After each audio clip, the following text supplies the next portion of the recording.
Inona ny zavatra ataonao voalohany vao maraina ianao? Mivavaka. Mifoha maraina aloha dia mivavaka, dia borosy nify, dia manasa tarehy, dia mandrehatra afo. Mivavaka dia avy eo misakafo, manao dosy, rehefa eo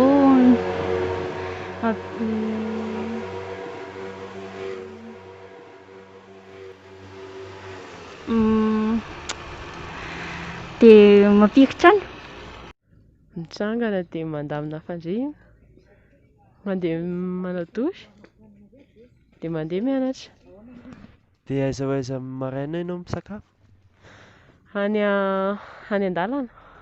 Mivavaka misaotra an'Andriamanitra. Voalohany mivavaka, dia rehefa avy eo mampirehatra afo. Avy mampirehatra afo dia manaingina sakafo maraina.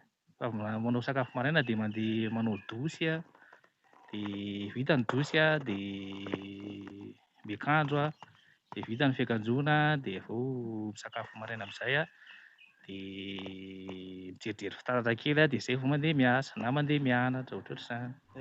Zavatra ataoko voalohany vao mifoha maraina, mivavaka aloha, mangataka ny andro mba ahitana soa, satria tsy mety raha tsy miaraka amin'Andriamanitra amin'ny voalohany.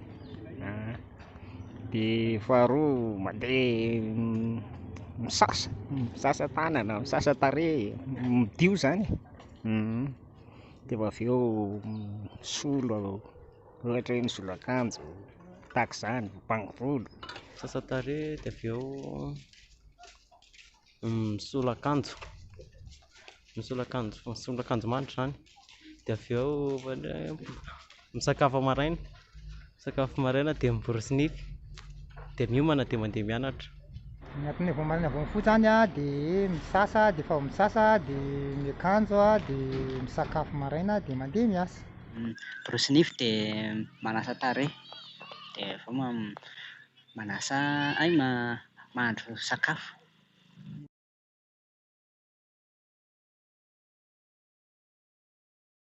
Inona ny zavatra tokony atao na tsy tokony atao amin'ny maraina mba tsy hanimba ny andro?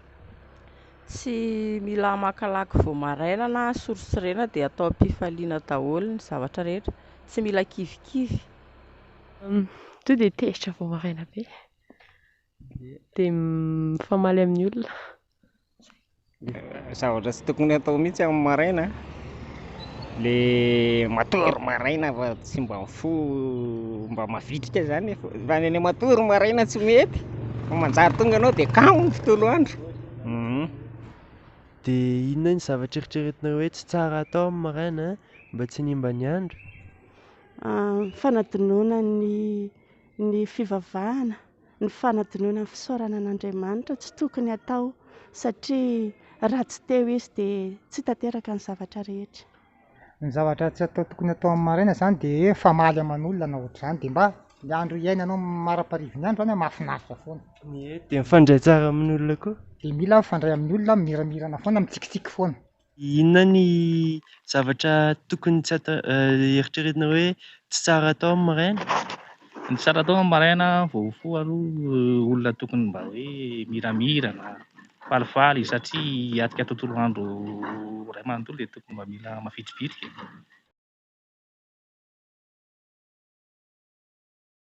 Ary inona zavatra ataonareo alohan'ny handeha hatory? Videna aloha ny atidoha hoe sorona daholo izay nalorosory rehetra dia matory am-pilaminana. Vavaka. Manao ny zavatra manao rarà aloha dia tsy dia manao be maraina fa atao alala iny aby dia rehefa mivavaka dia matory. Misakafo dia mianatra lesona dia avy eo mivavaka dia matory. Inona ny zavatra ataonareo alohan'ny handeha hatory? Tsy maintsy misaotra azy tamin'ny fahasoavana rehetra natolon'ny tontolon'ny andro, dia mametraka ihany koa ny fitantanany ny alina izay aloky ny fahafatesana mba hahita tory sy hilamina tsara, tsy hanam-panahiana, tsy hanana tebotebona ororom-po. Zavatra atao voalohany alohan'ny handeha hatory dia mivavaka ihany mba misaotra n'Andriamanitra zany amin'ny zava-tsy maro izay meny anao nandritry n'iny andro iny. Inona ny zavatra ataonao alohan'ny handeha hatory indray? Amin'ny hariva? Ia, amin'ny hariva. Avy misakafo aho, dia avy misakafo misolo akanjo, dia mivavaka dia matory. Alohan'ny handeha hatory aloha ny asa nataoko dia mivavaka, izay no tena marina.